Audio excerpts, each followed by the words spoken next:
තමුසෙට කොහෙන්ද ඔච්චර හයියක්? තමුස මේ දවසින් දවස වෙනස් වෙන්න ආරන්නේ. තමුස කොහොමද මගේ අම්මට එහෙම කතා කරේ? පුතේ ඔයාට මොනව වෙලාද? පිස්සු හැදෙනද? අයියෝ දැන් බොරුවට රඟපාන්නේ. ඔයාට මේකනේ කරන්න ඕනුනේ. දැන් සතුටුද? මිනිස්සු හරි.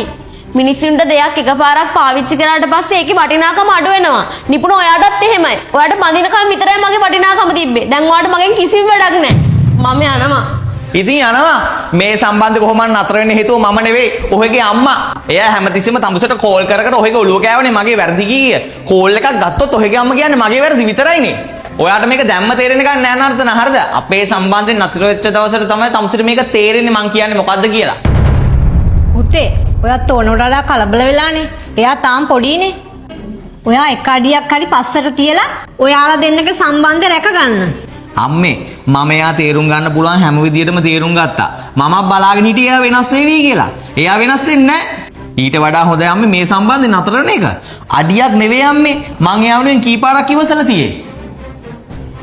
අනේ දුවේ යන්න එපා. මං කියන දේ අහන්න. පොඩ්ඩක් කලබල වෙන්නේ නැතුව ඉන්න. දුවේ කියන දේ අහන්න දුවේ.